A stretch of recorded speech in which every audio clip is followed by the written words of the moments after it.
Remi was a cheerful, kind-hearted boy who lived in a small village in the French countryside. The village was peaceful, surrounded by green hills, tall trees, and clear blue skies. The houses were small and simple, with red roofs and flower-filled gardens. Remi's home was one of the smallest cottages in the village. It had a wooden door that creaked when opened, a chimney that puffed smoke in winter, and a small vegetable garden in the back. Remi lived with his foster mother, Mrs. Barberin, who loved him dearly. "Remi," Mrs. Barberin often said while brushing his dark hair, "you are my little treasure. We may not have much, but as long as we have each other, we are rich." Life was simple, but happy. Every morning, Remi would wake up early, feed the chickens, and water the vegetables in the garden. Then, he would sit by the window, dreaming about the world beyond the village. He wondered what life was like in the big cities and faraway lands he had heard about. One day, everything changed. Mr. Barberin, Remi's stepfather, returned home from the city after a long absence. He looked tired and angry. His clothes were torn, and his boots were covered in mud. "We are in trouble," Mr. Barberin announced. "I lost my job, and we have no money to pay the rent." Mrs. Barberin gasped. "What will we do?" she asked, her voice trembling. "We have to make sacrifices," Mr. Barberin replied. "And that means we can't keep Remi. He is not our real child, and we cannot afford to feed him anymore." Remi overheard their conversation from the next room. His heart sank. Tears filled his eyes, and he ran to Mrs. Barberin, hugging her tightly. "Please don't send me away," Remi begged. Mrs. Barberin held him close. "I will fight for you, my dear," she whispered. But Mr. Barberin had already made up his mind. A week later, a tall, thin man named Vitalis came to the cottage. He was a traveling performer who wandered from town to town with his troupe of animals.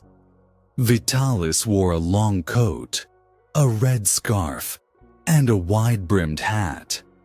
Beside him stood 3 loyal companions: Capi, a smart and obedient dog; Joli Coeur, a mischievous monkey; and Zerbino, a playful little dog. "I hear you need someone to take the boy," Vitalis said to Mr. Barberin. Mrs. Barberin tried to protest, but Mr. Barberin handed Remi over to Vitalis in exchange for a small amount of money. Remi cried and clung to Mrs. Barberin, but Vitalis gently patted his shoulder. "Don't worry, boy," Vitalis said. "You'll travel with me. You'll see the world and learn many things." With a heavy heart, Remi said goodbye to his mother. She gave him a small locket, whispering, "Keep this close to your heart, and never forget me." The first few days with Vitalis were tough. Remi wasn't used to walking long distances or sleeping under the stars. The troupe traveled through forests, across fields, and into busy towns. Vitalis taught Remi how to sing, act, and perform tricks with the animals. "You are part of our family now," Vitalis said one evening by the campfire. We work together, we eat together, and we take care of each other. Capi quickly became Remi's best friend. The clever dog helped Remi practice his tricks and stayed by his side during the cold nights. Joli Coeur, the monkey, was full of energy and loved playing with Remi. Zerbino often made Remi laugh with his funny antics. Performing in front of crowds was scary at first, but Remi grew more confident with each show. He loved seeing people smile and clap. The money they earned from their performances helped them buy food and supplies. Vitalis was more than just a leader. He was a teacher. He taught Remi important lessons about life. Never give up, no matter how hard things get, Vitalis said. And always be kind, because kindness is the most valuable gift you can give. Remi admired Vitalis's wisdom and patience. He began to see the world differently. Every village they visited was a new adventure. He met farmers, shopkeepers, and children who were curious about his life. Where are you from? A little girl once asked him during a performance. I'm from a small village, Remi replied with a smile. But now, the world is my home. As winter arrived, life became more difficult. The days were short, the nights were freezing, and food was scarce. One evening they performed in a small village, but the icy wind kept most people indoors. They earned only a few coins. Hungry and cold, they found shelter in an abandoned barn. Vitalis gave his coat to Remi, saying, "You need this more than I do." Despite the hardships, they stuck together. Vitalis often told stories to lift their spirits, and the animals provided comfort and warmth. But the cold took its toll on Vitalis.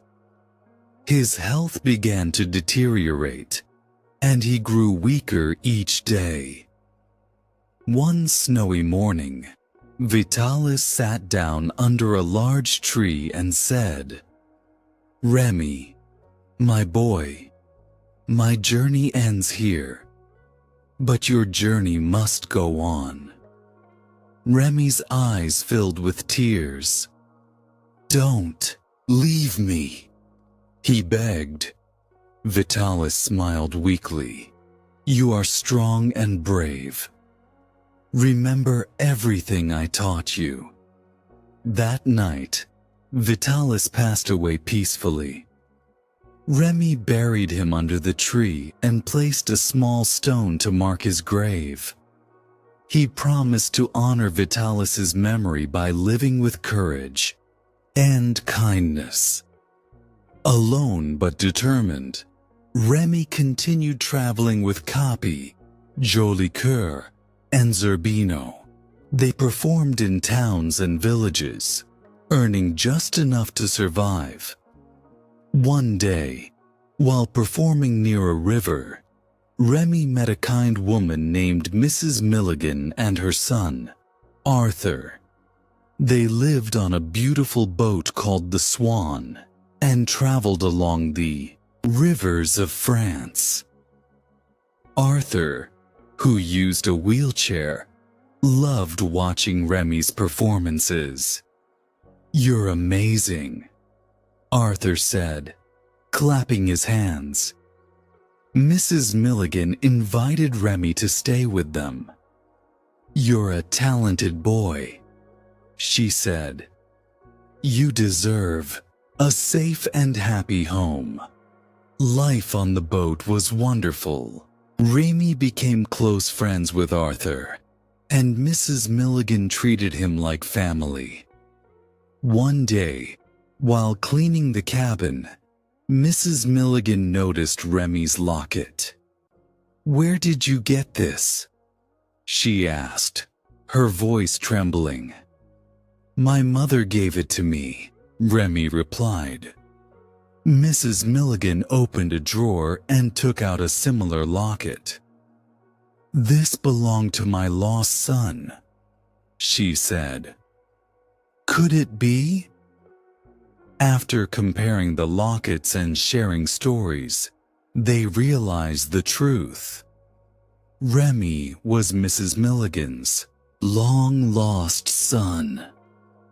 Tears of joy filled Mrs. Milligan's eyes as she hugged Remi tightly. "I searched for you for so many years," she said. Remi's heart overflowed with happiness. He had found his real family and a place to call home. From that day on, Remi's life was filled with love and hope. He continued to perform, not for survival, but for the joy of bringing smiles to others. He never forgot Vitalis or the lessons he learned during his journey. Remi often told Arthur, "No matter how hard life gets, there is always hope and kindness in the world."